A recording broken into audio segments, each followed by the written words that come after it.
All right, everybody, welcome back. So we're going to be working on this model today, and this is from Fos Scale Models. It's the utility barge, and let's get started. All right, so the first thing we're going to do is open it up. Let's see what's inside.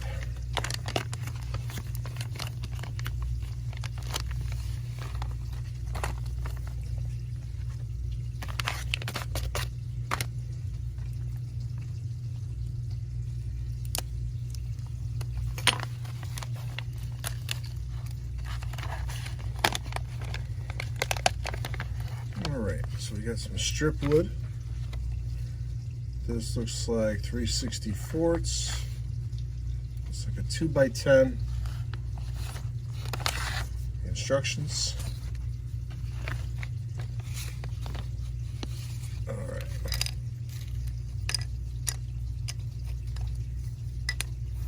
Alright. Not a lot of pieces to this, so this should be fairly easy to put together.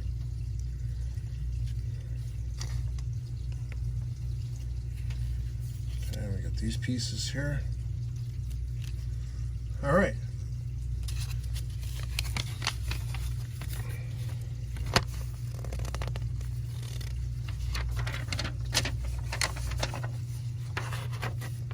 Alrighty, so let's take a look at all the parts. So we have the top. This looks like we have a middle and then a bottom here. So let's get started.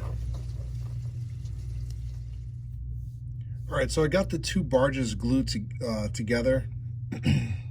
I got the pieces glued, and what I did is I just put them on, stacked them on top of each other, and then I put my trusty weight here. So once these dry, then what I'm going to do is I'm going to paint the sides along with the trim piece, and then we're going to stain it and then glue it all together. So this is it's probably the easiest kit I've ever seen, but definitely worth every penny. So once I come back, and we'll show you another step of the process. All right, everybody, so the work continues on this model, and the pieces are dried.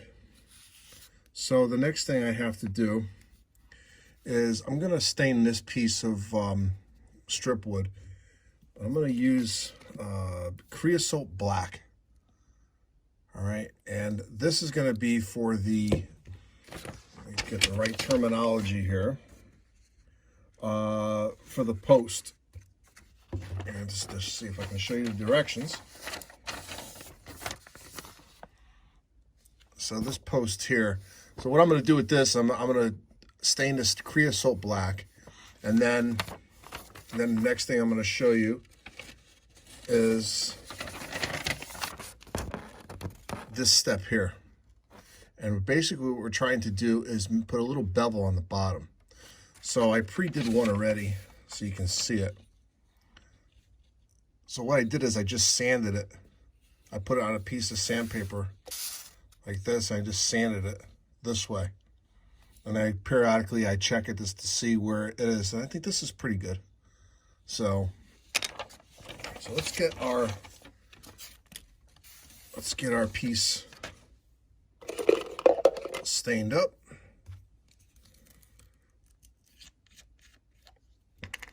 Hopefully it doesn't take that much material.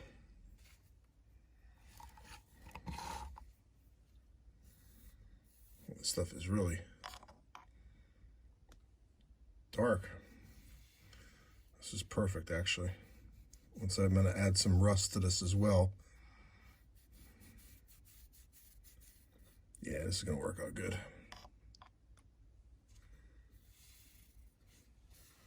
And while this is drying, then I'll work on another piece. So I like to use my drying times, especially if I'm staining or gluing something. You know, while something's drying, you could be working on another piece of the model. All right, so this is done. Put my top back on. All right, so move this out of the way. Just clean my brush quick. Okay. All right, put this over here. All right, so the next step is I'm going to take this piece here, and I'm going to lightly sand it. So I probably have this at about a 30-degree angle.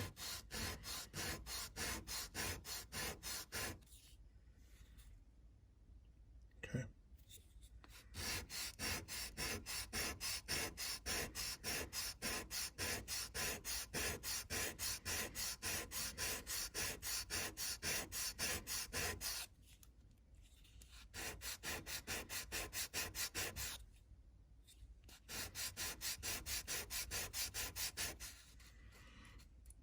Or make sure that you're doing it nice and straight. So if you use the grid on your cutting mat, it'll help you stay straight.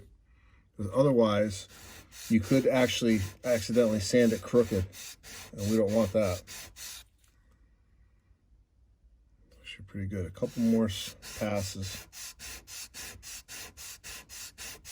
And I'm using 220 sandpaper, by the way. Just a little bit more.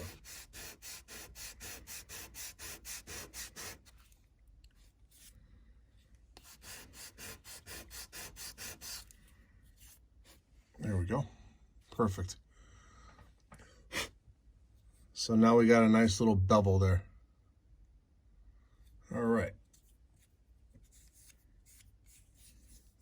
All right, so the next step we're going to do is we're going to stain the tops. We're going to stain the tops of these platforms or decks of the barges. And I'm going to go back to my old reliable. Here is the my driftwood stain. It's going to be a lighter stain. Now keep in mind, I'm going to do weathering powders and everything else on these barges as well. You know, let me hold it up to the camera.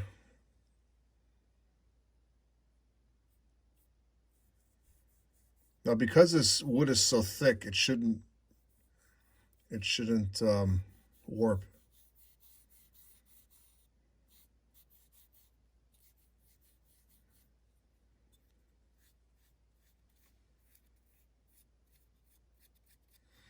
Just a touch more.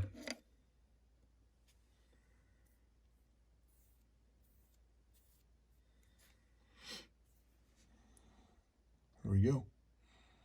All right. And what we're going to do after this dries is we're going to paint the sides of these. The directions say to paint it gray, but what I'm going to do is I'm going to paint it burnt umber first on the side with a sponge, and then I'm going to go in there with a another sponge with a gray. So just to keep it simple, we'll use this this dark gray here as well. All right, so let me get this other piece stained. If you haven't already, you really need to try these Hunterline stains. I'll put a link in the description. Great products. I tell you, I love their stains. I actually stopped using Alcohol India inks when I first were introduced to these stains. But since then, I've gone back to them. But I've always, I have a nice collection of different shades of colors for the Hunterline. Okay. So we're going to let that dry, and then we'll be back.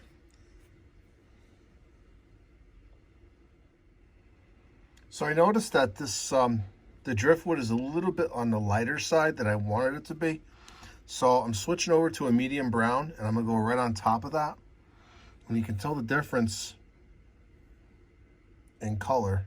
So we're going to try this and see how it looks. There's nothing wrong with mixing stains when you're doing these projects. You actually get a really cool effect when you start mixing them up.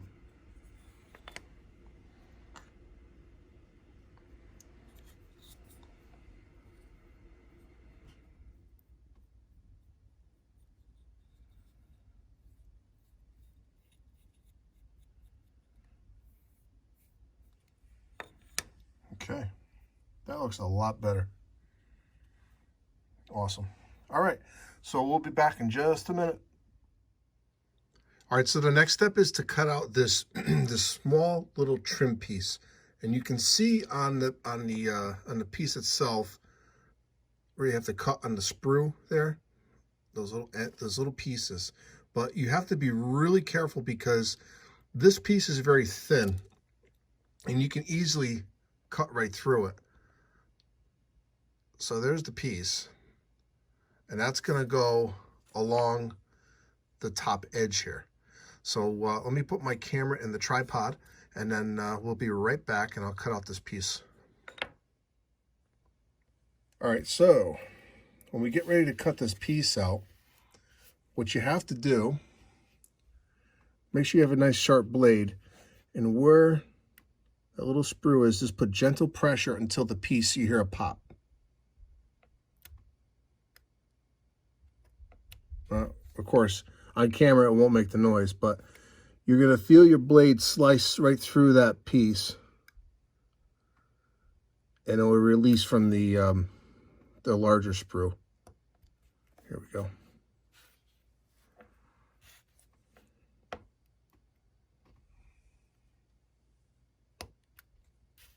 Hopefully you heard that pop on it.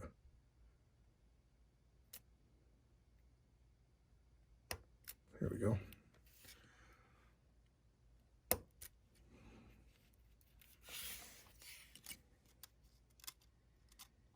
Okay, so it's still attached over here. You don't want to force it. You want to make sure you cut them all. There we go. That's that. So there's ones on the inside and there's ones on the outside. Here we go. Almost. Yeah, we should have another one right over here somewhere. Here it is. Make sure I'm on camera.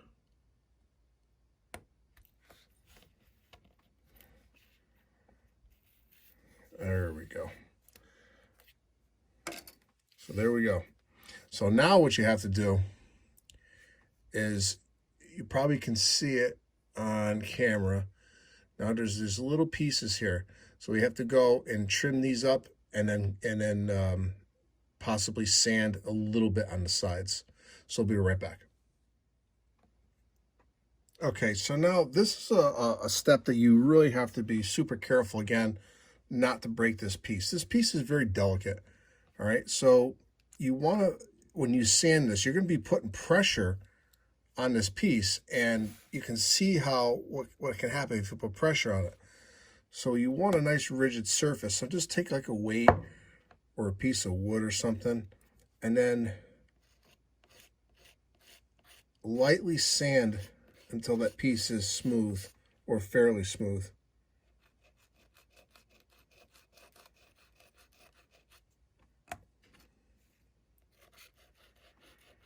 So I switched over to a more coarse sanding stick, and this is nothing but a nail file, so it's nothing special. You can go to your local Walgreens or CVS or drugstore, and you can just go to the cosmetic section and get one of these nail files.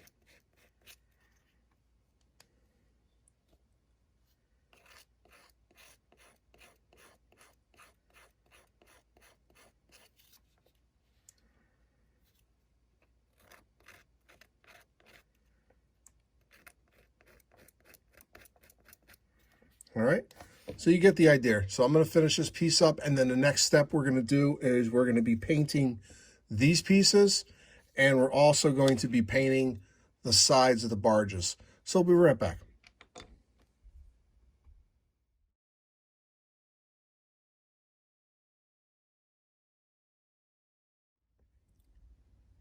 All right, so now we're ready to paint the sides of the barges as well as these two pieces here. So I'm just going to use this brush that's in front of you, and then I'm going to start with a burnt umber color, and so everyone knows the paint I'm using. It's from Apple Barrel. I had this for a while. I'm almost out, so it's time to buy another one. But you don't want to load your brush too much, and the reason why I put these pieces on the tape is just so they don't move when I'm painting them. So if you want to use tape, make sure you use the blue painter's tape because it's not as sticky as traditional masking tape is, and you'll be able to pull these off relatively easy. Now, the reason why I'm doing burnt umber is what I'm going to do is go over this with another color and create a chip paint with rust underneath.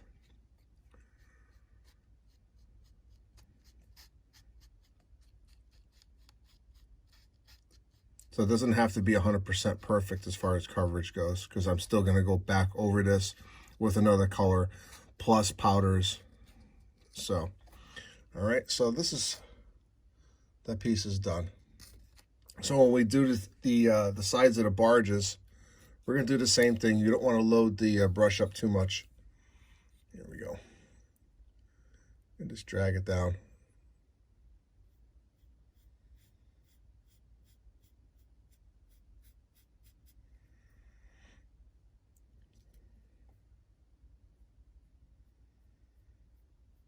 And you can actually hit this with, you can go over this with black too if you really want to. But I want to do a chipped paint effect here on this. All right, so you got the idea of how to paint these. So let me, I'll stop the video now, and I'll finish these up. We'll come back, and then we'll put our second color, or second color on, and then we'll glue these pieces together. Then after that, we're going to move into the posts and also some more weathering. So we'll be right back. All right, just to show you why I use this type of tape. So I'm going to pull this piece off here, and then all you have to do is pull gently, and it pops right off. Then you can flip it around without damaging it. Stick it back on the tape, and then go into painting the other side. So we'll be right back. All right, so the next step we're going to do is put our gray paint on. And just as a reminder what paint I'm using this Craftsman dark gray, and we're going to be using the sponge technique. So what we're going to do is we're going to take a piece of sponge and actually rip a piece off, about that big. All right, and then what we're going to do is take a pair of tweezers, put the piece of sponge in there, and dip it into the paint. Get this closer to the camera. And the same concept in dry brushing as we would do a stippling technique. So I put that there. So when you put it on the side of the boat or the barge that you're working on, this is the technique, or this is the result you're going to get. All right. And then when you actually put it on the smaller piece, you can see the difference in the piece. The piece on the top is the one that got the gray, and now we're going to do this piece here. Now, just to show you how much pressure to use, again, you want to put some paint on the sponge and then get most of it off.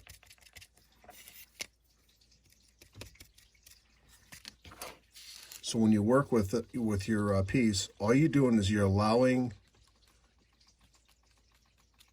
the sponge to do the work. I'm not pressing hardly at all. And what you're going to get is that peeled paint effect. Now what I decided to do is go over this with a third color, which I'll show you in just a second once we get done with the gray. Because what I'm going to have to do is flip these over and do the other side as well. So now you can see the different color variations that you have there. All right, so this is going to be representing a piece of, I guess it's a piece of steel that's going to be a lip that goes along the top of the barge. All right, so as long as we have this piece in our hand, we're going to do the barge now. The barge you have to be careful of because, and the reason why I went to a smaller piece is you do not want the sponge to roll over and then paint the top of the deck, because you want that to be wood and you want this to represent steel. So again, same technique. See, there's too much paint on that one.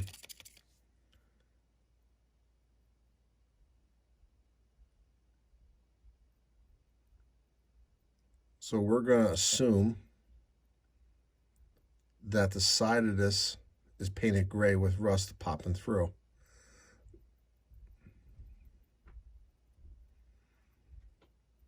You want to turn the sponge all different directions because then you won't get a pattern.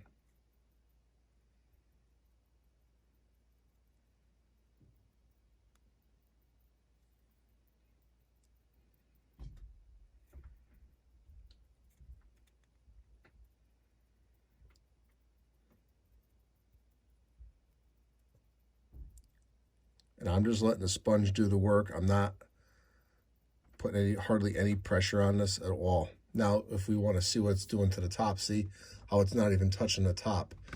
And that's why you want to use a smaller piece of a sponge. And that will help to prevent that. All right, so there's this side. It looks decent. All right, so we're gonna move, I'm gonna keep going here, and then when we come back, we'll go into the third color. And the bottom here, when I'm done, I'm gonna paint this black. All right, so we'll be right back. Okay, one thing I wanted to bring up, when you're painting pieces like this, and it's on a piece of tape, when you apply the paint, sometimes you'll get a little excess of paint and it will lock the piece down a little bit more in the tape than you expected. So a little trick to get it off the tape is just run your blade, lightly run your blade underneath the piece just to release it. And just slide it right underneath, and then it will free itself from the tape. Just like that. All right, simple. All right, we'll be right back.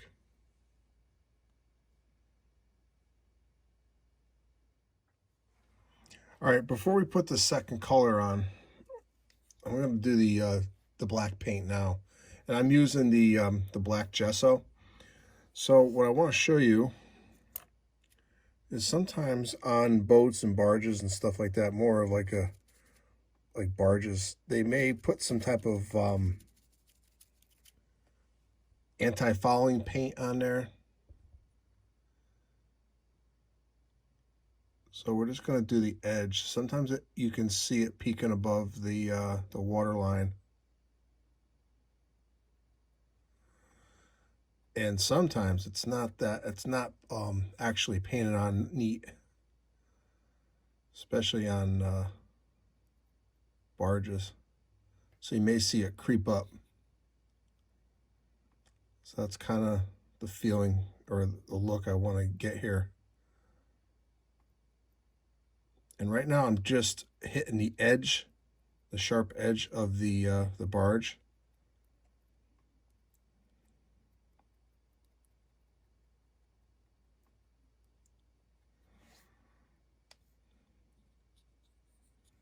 I gotta be careful because this paint is wet. So we're gonna hit the back a little bit.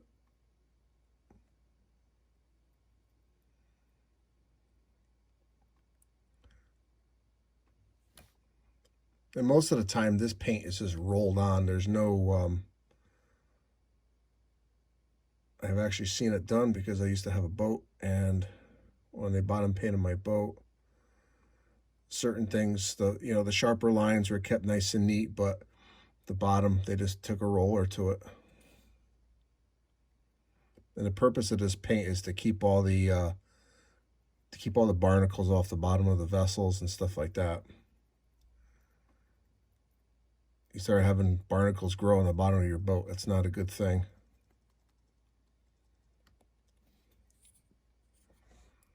Okay, make sure that's in focus.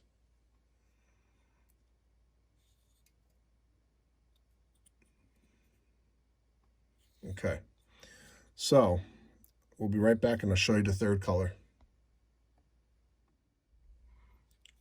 All right, so this is the other color that I was referring to, raw Sienna. Now this paint is sold at Michael's, and I like this brand only because it is a little bit more rich in pigment than your traditional craft paint. So this is the brand name, Americana, and it's very good. So you're probably going to spend about $1.29 versus the 50 cents per bottle that most craft paints are. But what I like about this is the raw sienna, gives that new rust look. Right, so with the same concept as before, you're gonna just lightly hit the ends.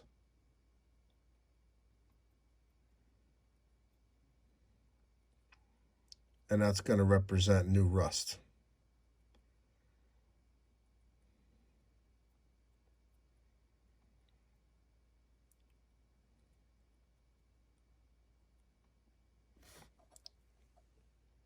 Make sure on my camera.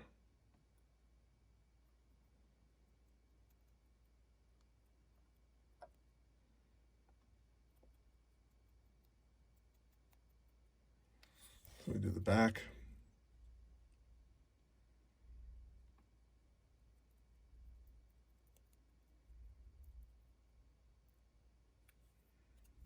And do the other side.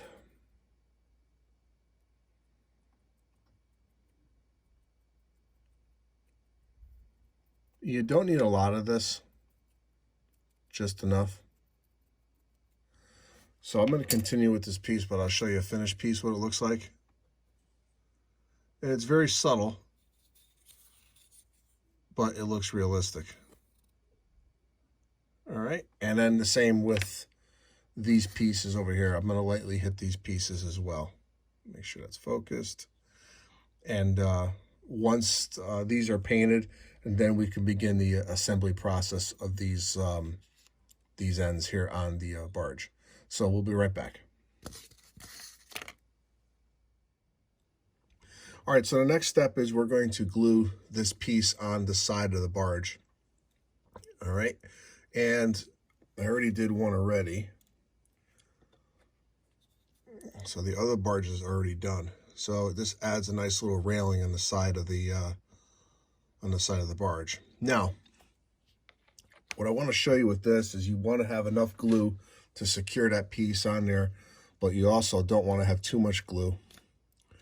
So what I do is I transfer my glue to a smaller bottle that has a nice fine applicator tip on the end. So just to show you the difference, if you were to use just a regular container of glue, you only can have, that's how much comes out. And that could be problematic for you because there's too much glue there, versus using this tool or this applicator.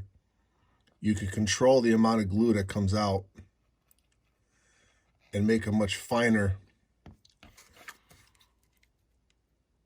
line, and that's actually just enough that you need for this process. So these come in handy a lot when you're gluing parts and stuff like that. So you can find these on the internet. I highly recommend you get one because it will save you a lot of headaches down the road. So when you're actually using the tool, all you have to do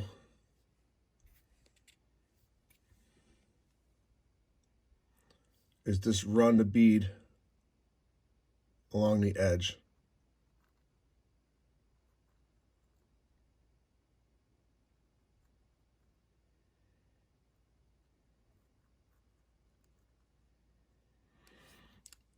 Just like that, and then you're going to put your piece on. So I'm going to continue doing this, and when we come back, I'll show you the finished result.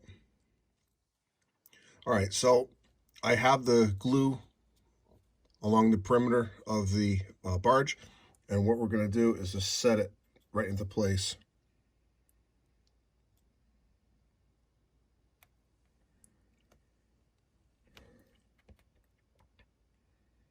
And there you go. Now we're going to show you how to handle the excess glue. So just give me 1 minute, we'll be right back. All right, so now this piece is it's setting up now. the glue is setting up. And what I want to do is show you when you have the excess glue that's sitting down there, and this is using the fine tip applicator, so you still have excess glue. So I'm going to show you how to take that out of there. So I'll make sure this is on camera. And what we're going to do is take a razor blade and lightly scrape it out of there. And all you got to do is run the blade down the inside edge of the piece. It takes it out, and there's all the excess glue at the end of the blade. And just being careful, just take all that excess glue off the blade without cutting yourself. And again, another friendly reminder, when you're working with cutting tools, make sure you be careful and not get hurt.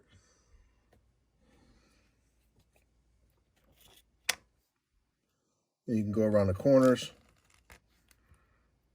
Now, if you end up scraping the paint away from the bottom of that inside lip, we can go in there with some powders and fix that. That's not a big deal.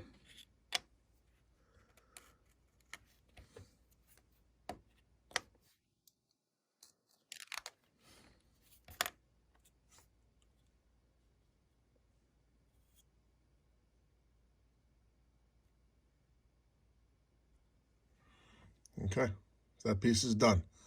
So we're going to move on to the next step, which is going to be cutting the posts to glue into these spots here. So I'll be right back. All right, so again, well, you have the piece for the posts, and what we're going to do is we're going to cut it to size. Now, this is all predetermined per the directions, so I measured it out, and I put this little piece in here, so every piece that I cut is the same. So if you don't have one of these, check them out. The choppers, they're pretty good. And I have to make 8 of these. And what's nice about this tool, it cuts the piece nice and square. And since you want to have nice square posts, this is definitely the tool to use.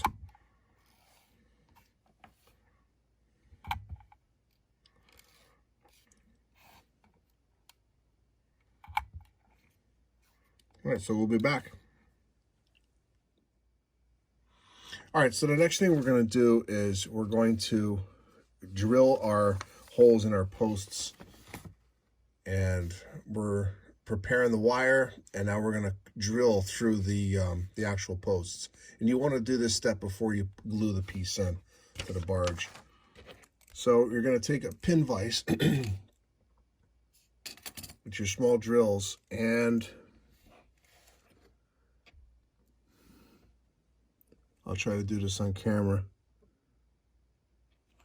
You got to make sure that the actual drill is in the center of the wood, and just lightly drill through.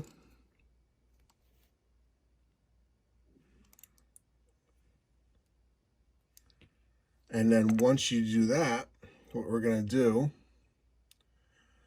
is the kit comes with a piece of wire. Sorry, these pieces are small.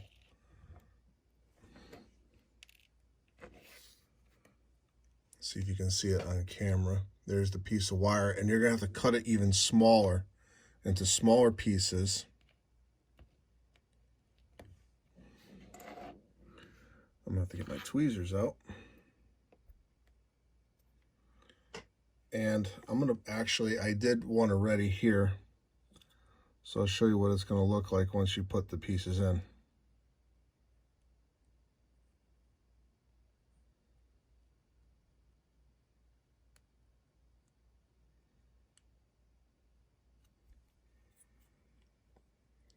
Let's see if you can focus. There we go.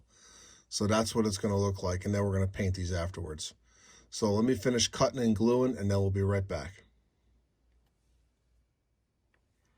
All right, so this is the step that's going to take a little bit of patience, and it's actually putting the copper rod through the posts. And I'll show you. You're going to need a tweezer that locks the actual piece in. It's like a reverse tweezer. And what you want to do is, see if I can do this.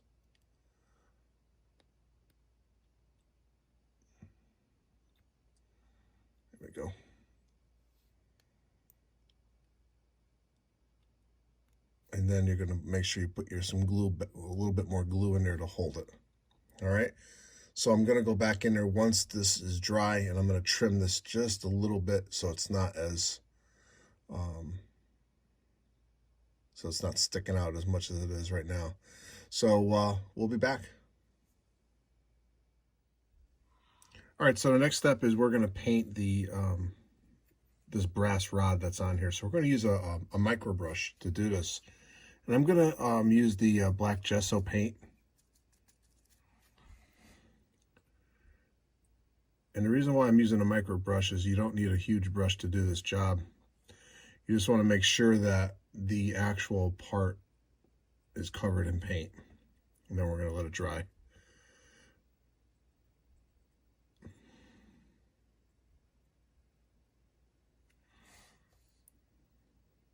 You don't need a lot of paint to get this done, but let's see if I can zoom in on that. There we go. That's the look we're looking for. All right, we'll be right back. All right, so the last step we're going to do before we put the detail on the barges, we're going to have to stain the ends of the posts from when we cut them out of the chopper.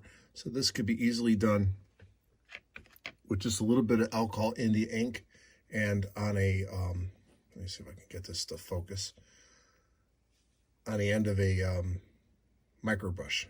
So all you have to do is just touch the end, and that's it. It doesn't take much.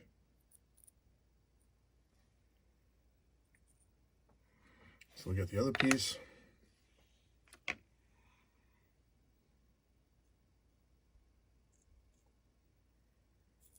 It's that simple.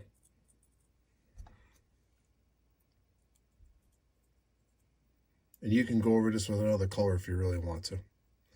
All right, so we'll be right back and we'll start gluing our detail on. All right, so the next step is to actually glue the detail parts on the barge itself. So what we're going to do is we're going to start that process. I will be using the well bond glue, and we're going to start that right now. But before I go on, there's a separate video that's going to be posted on how to paint detail casting. So look for that coming out really soon. So let's get started on gluing these parts on. All right, so again, I'm using the well bond glue, and this is going to be great for gluing castings on. So what we're going to do is take our tweezers, and you don't need a lot of glue, and just put your piece in place. And it really doesn't make a difference where you put stuff.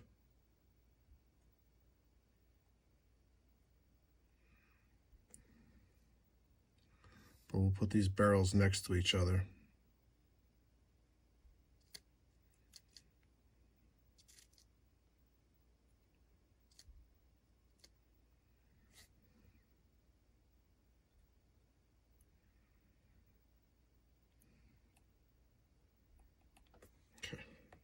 Now, if you want, you can dry brush these barrels if you want, lightly. It all depends on the look.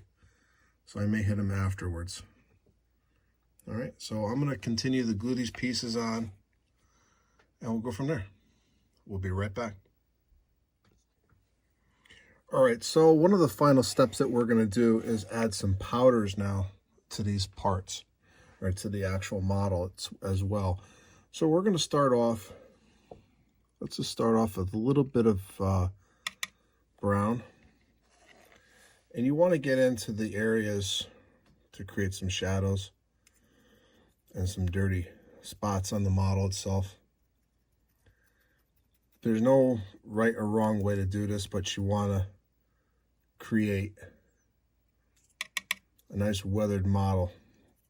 And the powders definitely help you with that.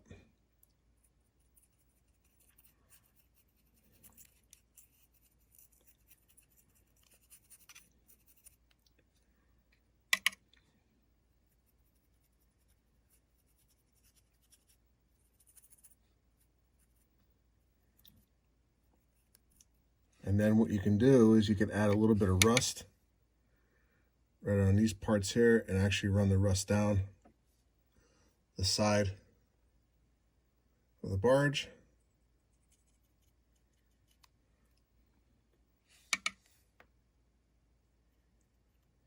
like so.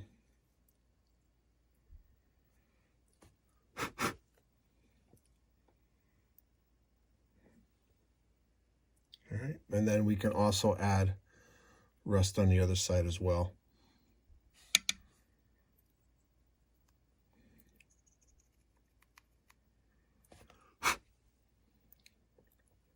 Now, since rust is going to be running down the sides, it's more likely going to run inside on top of the barge as well, so you want to hit that area too.